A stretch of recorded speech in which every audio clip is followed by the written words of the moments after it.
Welcome to Talent Matters, the podcast where talent, skills, and grit take centre stage. I'm Donal O'Donoghue, and this is episode 32. The podcast is sponsored by Sanderson, talent solutions that transform businesses globally. In this episode, I'm delighted to be joined by two-time Olympian, recently retired from international hockey, Shane O'Donoghue. He's Ireland's number one goal scorer with 124 international goals, which isn't bad going. We're just saying 2 times Olympian. It does have a nice ring to it, doesn't it? Yeah, it does. It does. It's been one hell of a journey, and there'd be two kind of standout kind of memories in my kind of 15 years of playing for Ireland. So yeah, 2 great experiences and definitely two different memories to look back on. Well, listen, let's go back to the start for a bit of context. Tell us about where you grew up and the early days. Where are you from?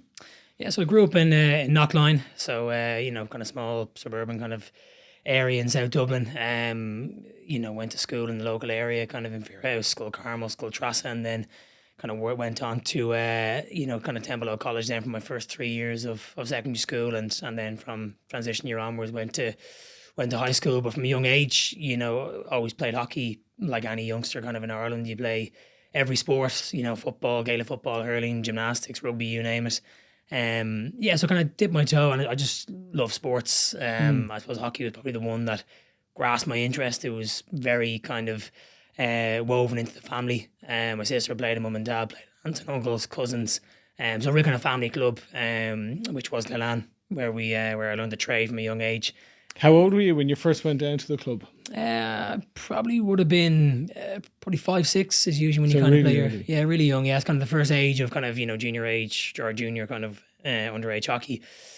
And it was mum and dad aren't long about reminding me that I was a fairly shy kid, and for the first couple of sessions would have been laying the cones down or helping the coaches out as opposed to actually getting the shin guards on, gum shield in, and getting out there and training. So it took me a while to come around to it, but and then I typically hop onto the pitch when the session was over and asked mum or dad to knock a ball at me or whatever. So yeah, played a good bit in the house as well to mum and dad's unhappiness, probably bursting pipes and glasses and mirrors and everything, you name it. Really fell in love with the game from a very, very young age, and Glenanne was a superb club in integrating the families together, and it really was a family club. And used to love going there on a Friday evening, and then Sunday mornings you were all around Leinster, all around Ireland, playing different tournaments and blitzes and you name it. So and did you keep up the other sports? So you said a bit of football, bit of GA as well. Yeah, was there rugby in there? Yeah, a bit of rugby as well. Yeah, I probably played all those sports until you kind of get to that age where you have to decide. So probably around second year, kind of 14 years of age. And Templeogue, didn't play hockey in the school, of course, very much a rugby kind of GA and soccer school. So represented the school in all those sports. But I suppose when I kind of made my first debut or my first kind of selection for the Leinster under 16 panel, that probably came the point where I had to decide which sport I'm going to play, and probably hockey was the one I was probably the best at and probably enjoyed the most. And was an element of it that there was the pathway in front of you that you saw, Leinster and Leinster leads to international, or that there was a higher chance of success there, or was that you just enjoyed it more? Yeah, probably a combination of both. I probably saw that there was a pathway there to obviously represent my province and then go on and put on the green jersey, which I think for any young boy or girl in Ireland, it's a real kind of honour and a dream that you have from a young age. So I suppose that probably, and then enjoyed it because I was probably most kind of competent at hockey in comparison to the other ones. So, but loved all sports, and they all kind of very taught me some really kind of interesting lessons and transferable skills that I could use in hockey. So yeah, I think from kind of age of 14, I really narrowed the focus in on hockey, and played for Leinster at kind of 14 years of age, had a couple of years under 16 level, before then obviously making the move to high school, which was able to double down a bit, a bit further and play some school hockey as well for high school for 3 years. What were you like in school in terms of studying and that kind of stuff? I say middle of the road is probably the polite way of saying it. I think, look, I knew I had to kind of get through school, do the best I could, apply myself as well as I can. But, didn't light the world up for me as when I stepped onto a hockey pitch. It, like the energy, the buzz, the adrenaline going through your body when you were training for club, Leinster level, going forward for Irish trials, whatever it may be. So I kind of just put the head down in school, did my after school study, did my grinds, and parents were very supportive of getting the results I needed to then go on to UCD and get a scholarship there for 3 years. Brilliant. And did you think, when you were in school and you were obviously putting the work in to move on to third level, when you visualized your future, did you think it was sport as in professional sport, or did you kind of feel like you had to have something to fall back on, or how did you visualize your future, I guess, in those years? Yeah, like I think a lot of the players here in Ireland who are very ambitious, like they're also very self-aware of, hockey isn't going to really pay the bills, or it's not going to give you, again, there's a short kind of window in which you play top level and can have the possibility of earning money through it. So yeah, like I think I knew leaving school, I had a couple of offers that came in from clubs over in Holland and Belgium. Probably partially nervous about them coming in, given that kind of, left school, probably couldn't really fend for myself or be as independent as I would have needed to been to move over and, set my life up there for a few years. But I also kind of knew I needed to kind of get an undergrad under my belt of some kind and at least have that to fall back on if, God forbid I got injured or things didn't really work out for one reason or another. So I think across the board here in Ireland, both the men and the women kind of coming through the junior age programs into the senior stuff, you realise pretty quick you need to have something to fall back on and have that kind of plan just kind of moving along in the background. And then once my 3 years, doing sports science in UCD was done, it was always going to be moving overseas and, really going to test myself against some of the best players in the world. So moved to Belgium when I completed my 3 years in UCD. 3 interesting years in UCD. Definitely, coming from Glenanne where we'd been quite successful winning Leinster Leagues and Leinster Cups and doing well in the, All-Ireland League as well. It was definitely a big transition, adjusting to, fighting relegation and kind of what went with that. And so obviously, being probably a bigger fish in a smaller pond kind of scenario. So learned a hell of a lot. I kind of started my international senior men's career while I was, kind of leaving Glenanne, going into UCD. So I kind of came into the training squad in around late, 2010.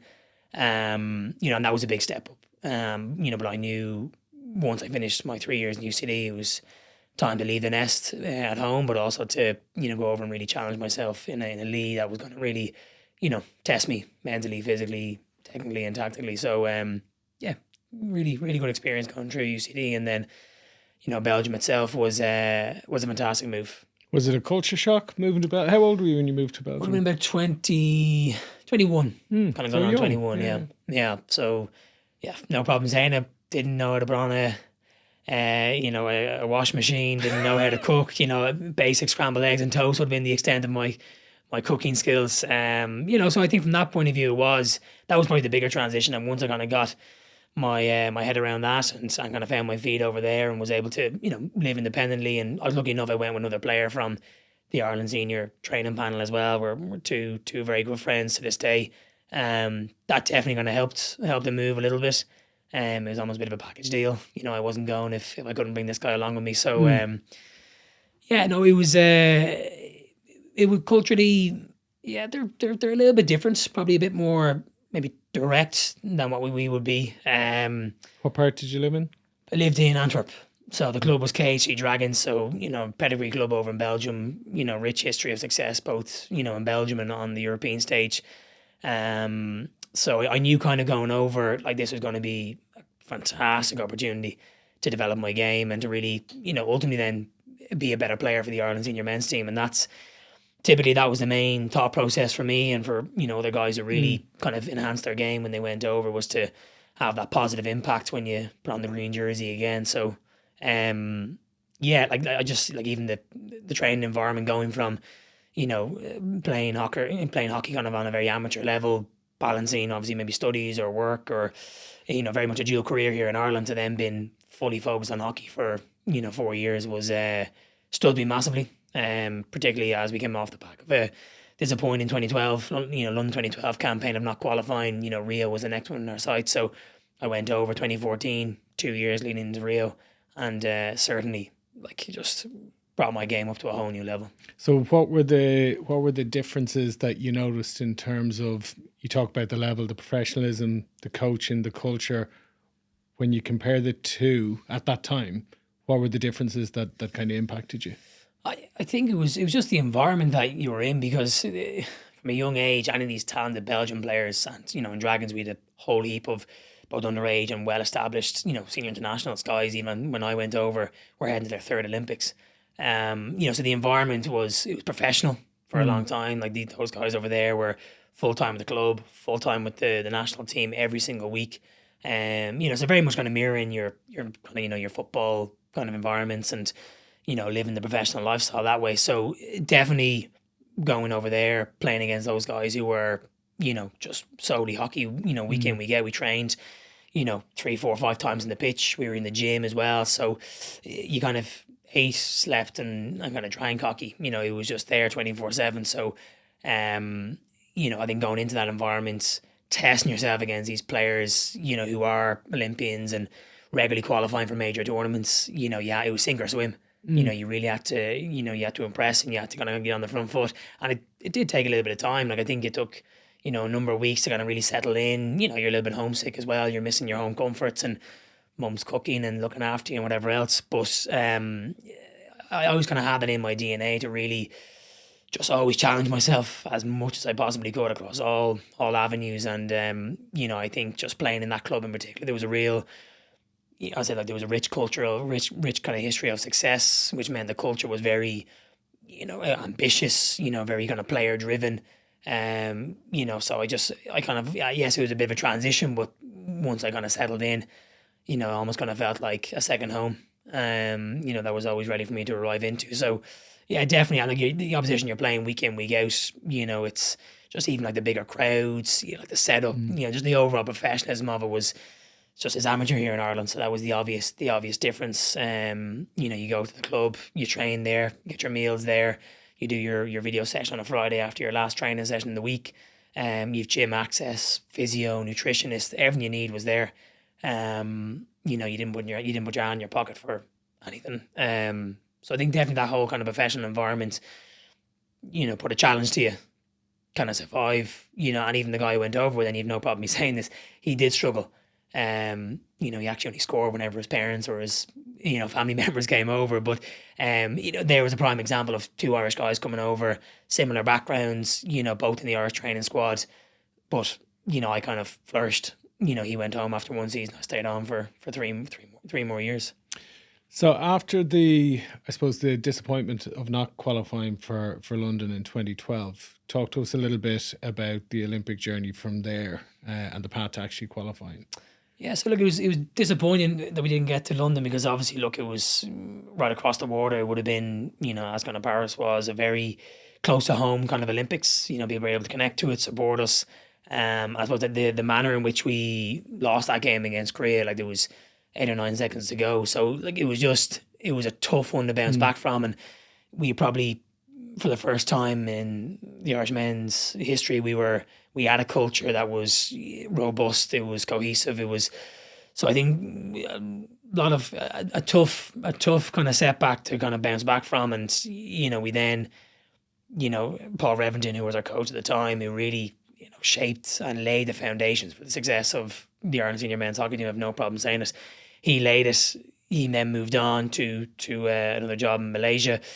We then obviously went through a bit of a transitional period, coaches coming in, maybe not being the right kind of fit.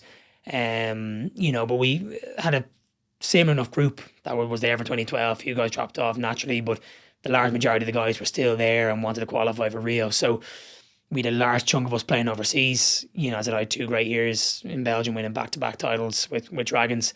So I think individually guys were placed in good clubs. And then 2015 when Craig Fulton came on board, it was 2014, we then won the bronze medal in London against England in their backyard in the summer of 2015, which probably was the first moment where we had real belief and real confidence that we could go on and qualify for Olympic Games, and use, I suppose, those learnings and the how tough not qualifying for London was to fuel us to get on to get to Rio. So off the back of the bronze medal, we were confident, we were playing some good stuff.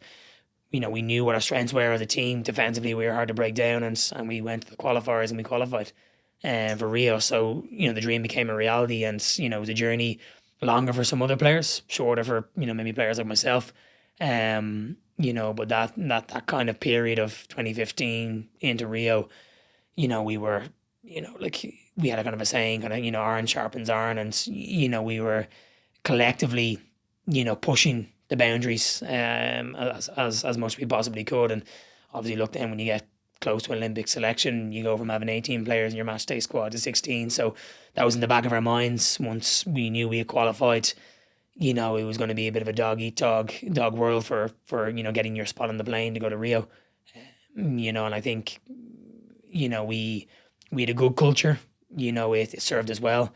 But then obviously getting closer to selection time and getting close to Rio, we knew we had to step it up, a whole new level. So, yeah, look, I think learning from 2012 got us to, where we wanted to get to for Rio, and getting there was obviously a dream come true. We were the first hockey team and the first sports team to do it for a long, long time. I think 1908 was maybe the last time a team was there. So we kind of broke that kind of barrier. And Rio was an incredible experience. What's your fondest memory of it? I think definitely walking out in the first game against India. Like, I think, obviously our nearest and dearest, made the long journey over to Rio. They came in their numbers, and I think when the national anthem, when Aaron Naveen was played out, and you saw your parents in the crowd, and you saw the big sea green supporters who were there in the blistering heat of Rio, that's when it really kind of sunk in that, look, it's all been worth it. Those sacrifices, and immediately you just thought of your close family and friends, your support system who helped you get there, and seeing how much it meant to them, seeing you on the pitch wearing the green jersey of Ireland and representing Team Ireland at the Olympic Games was incredible. So that was definitely the moment that kind of really, really stood out for me in terms of the Rio Olympics. And look, you're in you kind of came into the village and you're surrounded by celebrity athletes, your Usain Bolt, your Williams sisters, all your top tennis players and golfers, and you're kind of saying, like, pinch me, how am I in the same environment as these incredible individuals that you see on TV nearly every second week or on social media. So really fantastic experience, but probably came away from it with a bit more to give. I wouldn't kind of go as far as saying regrets, but you kind of just came away saying, we maybe leave a little bit out there. We played India in the first game. We knew it was going to be an important game for us to get a result in, get up and running, get 3 points. Individually, I had at least 6 or 7 chances to score in that game. Came up with nothing, came up short. We lose the game against India, 0 points. And then we knew game 2 and game 3 against the Dutch and the Germans were going to be an uphill battle to get any kind of result or any kind of, kind of positive result in. So we got 2 kind of beatings in those games. I think it was 5-0 and maybe 7-1 or something like that. And then we knew set up then, we had to get wins against or results against Canada and Argentina, and, scored twice in the Canada game. Got us over the line, got us the win, and then on to Argentina, who ended up winning the gold medal in Rio. We pushed them close. I think it was 3-2 in the end. So yeah, but came away kind of feeling with a bit more to give there. Yeah, well, definitely. Even to get that close to the gold medalists, it shows how fine the margins are. What was when you compare and contrast the Paris Olympics, what was that experience like? I think Paris, like, there was myself and kind of 2 other guys who were over in Rio, and I remember chatting to them and kind of saying, like, you're going in a lot more eyes wide open, kind of knowing what to expect, knowing what the initial kind of run up is, the aura of the Olympics, going around the village, everything's at your fingertip, it's for free, so you're very much living in a bubble for those kind of couple of weeks, and you're so far removed from reality. It's it's incredible. So I think going in, the difference was kind of going in knowing what to expect, and I suppose kind of going in making the most out of it, staying present in every moment, enjoying the last little bit of preparation we had, practice games, enjoy the Olympic experience of trading medals, going around the entire place 10 times over in the first couple of days, meeting new athletes, connecting with new athletes. And then when the games started, when the games came around, the tournament, 100%, leave nothing behind, and that kind of, cliche mantra of, have no regrets. And I think I kind of came away feeling confident I had really stuck to that kind of objective was the last game against New Zealand. We came down to the pitch, it was a packed out stadium, lovely weather once again over in Paris. And I was kind of just standing there at the sideline in our dugout, and I kind of just stood there for a couple of minutes and just took it all in and looked around and picked out the family and friends who travelled over, and big sea of green, and just the whole atmosphere in the stadium. Because I probably knew at that point in time it was going to be my last Olympic Games as well, so I really wanted to make sure I was present and just savoured every moment of it. And that was the one kind of piece of advice I gave to any of the guys who was their first time. Enjoy it, stay in the moment, soak it up, and then obviously when it comes down to business time, we're locked in, we're focused, and we're ready to go. And I think our performances were definitely a lot more competitive in Paris. The score lines 2-0, 2-1 was a storyline of our Paris Olympics. Particularly in the first 3 games, playing gold, silver and bronze. So definitely we were more competitive in Paris than we were in Rio. Again, different teams, different kind of setups across different countries. But, I think we had valuable learnings from Rio, knowing what to expect, knowing that other teams are going to, bring their A game and step it up even a notch from your normal practice games or other tournaments. So, definitely just that bit of experience stood to me. And then I suppose when coming back and then making the decision to retire, talk to us a little bit about that. Yeah, like as I said, kind of knew, like we had a very busy year this year. So we had the qualifiers in January, which was make or break for me, for the guys, for the whole Irish senior men setup, Hockey Ireland even as well. Our women unfortunately narrowly missed out in the same tournament over in Valencia, so it would have been amazing for both teams to go. And then we came back off the high of qualifying to then 3-4 days later we were on a plane to India for a month, and then we had the other kind of blocks of the Pro League in Belgium and London. So and throwing kind of getting married in there as well. So it was a busy 2024, but I kind of just knew coming to my 14th, 15th kind of year of being part of this amazing group, this amazing environment, and I kind of just knew if I'm going to continue, I need to be 100% locked in, committed to it. It is a big commitment. There are sacrifices to be made. Ultimately, you do end up putting other things in the back burner, whether it be your professional career, whether it be relationships, whether it be, other kind of personal milestones or whatever. So kind of came away from Paris. Look, obviously disappointed. We didn't get into the quarterfinals. I think particularly the game against India and definitely the game against Argentina were the two that probably we just didn't capitalise, didn't take our chances, and that's small margins of elite level sport. So kind of came away from it, definitely with no regrets, but obviously, feeling okay, well, we could have, got to a quarter final, then who knows what could have happened then. But kind of coming away, you always going to get those post-Olympic blues anyway, but I thought mine were probably that bit stronger knowing that, look, we had one tournament to finish off the, a busy kind of 2024. It was a European qualifier in Abbottstown in our HQ. Long story short, didn't go according to plan. But I kind of knew, I was like, look, I can't think of a better way to kind of go out, off the back of the Olympics in Paris, playing on home soil, in front of, family, friends, work colleagues, everybody who played a massive role in me living my dream again of going to Olympics. So it was bittersweet, because the goal of that weekend was to get the guys back into the A division, play my part in that. I captained the side as well, which was a huge honour. Just didn't go our way, but I think I was kind of content with the decision to retire. As I said, look, it's a big commitment. It's 14, 15 years, roller coaster of emotions, roller coaster of highs and lows. But yeah, tricky period, kind of knowing. It's all I've known really for the last kind of 15 years. It's always you base your life, choices. My wife will probably attest to this, and she probably wouldn't be too happy. But you do end up, kind of making decisions and planning, organising, coordinating everything around international hockey and playing for Ireland, because it was your prize, your joy, your honour, to put on that green jersey many times as you possibly could at big tournaments. So tricky transition, still kind of working through it, if I'm being perfectly honest. And you're sporting a new couple of stitches or a scar on the forehead. So the retirement hasn't been It's been an active retirement. Yeah, no, it certainly has. It's picked this knock up there. My first practice game with the new club before the season kicks off, and just a bit of tangle of sticks and hockey sticks, and took one to the head.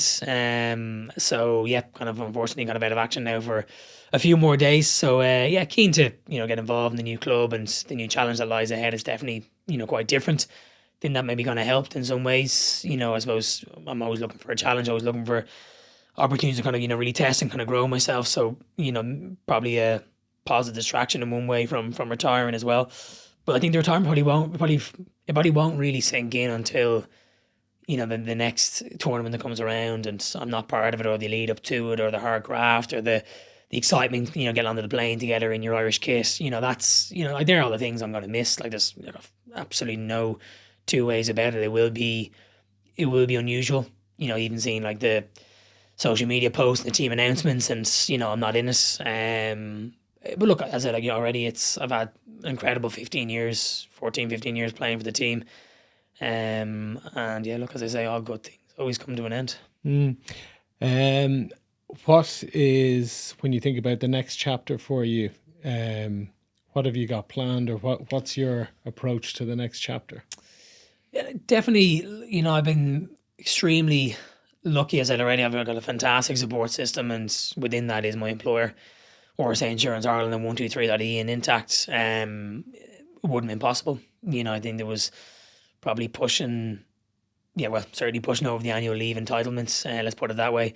And they supported me right throughout, right down from our CEO, Kevin Thompson, and the rest of the guys in my team. So definitely it's time to give back there as well, and to, accelerate that side of my life and my professional career. And that's, something I'm kind of looking forward to now over the next kind of couple of weeks and months, is really progressing myself within the company. And then look, I suppose on a personal note, I'm lucky enough, I'm heading off to Australia at Christmas time for a month with my wife and the in-laws. So that's definitely a positive distraction, and something good to kind of have to soften the blow, let's say, of retirement. And then look, get stuck into the new challenge with Evoke Hockey Club. The new season. So you're going to play and do a bit of coaching there? Yeah, going to play and do assistant coach. Yeah, with Evoke. Yeah, so yeah, look, it's become a recent enough kind of, I suppose, thing that players who've played a long time, make it in, hold a bit of a dual role of coaching and playing, whether it be to coaching shortages or whatever it may be. So look, that'll be a good challenge. Going to get in there. The young team that have come up last season from the lower division. Very ambitious club, have big aspirations and growth plans for the coming years. And it's it's an exciting time to be able to kind of focus solely on the club hockey, and give my all when I'm there on the training pitch, when I'm coaching the lads, supporting them in the background. My 9 to 5 job obviously with RSA and 123.ie. So look, it's again, it's very much bringing that hunger to always kind of test myself and kick things on and challenge myself, and it'll be the exact same at work and the exact same now with the club over the next couple of weeks and months heading into Christmas. Brilliant. And what advice would you give to people that are starting out in their careers? When I say careers, I mean in the hockey clubs around the country, that have an eye on doing something, or they think they have a bit of talent, or they think they've got a bit of something about them. What advice would you give them? I think it's very simple and cliche, but just go for it. Because if you really, really enjoy it, it's going to be one hell of a journey. And for me, it's, we've had some fantastic moments, wins, records, accolades, trophies, whatever it may be. But it's the friendships and the memories that you really take with you, and that's probably the biggest thing I'm going to miss. So definitely, if the ability's there, it's about applying yourself, having the attitude to just stick at it. There will be tough times that'll stand to you, especially as a youngster coming up through the ranks. And just give 100% of yourself. Just be committed, have the right attitude, be disciplined, and just go for it. Because it's an incredible journey, and it's, as I said already, it is those memories that you take with you. And you're really going to cherish, because so much time and effort went into them. But especially when you're playing a team sport in particular, it's a collective ambition, it's a collective goal that you're working towards, and just seeing that team dynamic kind of come together and knowing that you've played your role, and hopefully I've left the jersey in a better place. That's, it's a great place to be in when you come near the end of your career and when you finish up. So yeah, just give it 100%, give it your all, and leave no stone unturned. Well, look, I think you can look back on a brilliant career, two-time Olympian, Ireland's record goal scorer. So thank you for all the enjoyable moments you gave to the supporters. Best of luck in the next chapter, and thanks for coming in and doing the podcast. Cheers, Owen. Thank you. If you've enjoyed the podcast, you can subscribe to our YouTube, follow our Instagram. They're both at @talentmatters_podcast. Thanks again to the sponsor, Sanderson, and we'll see you next time.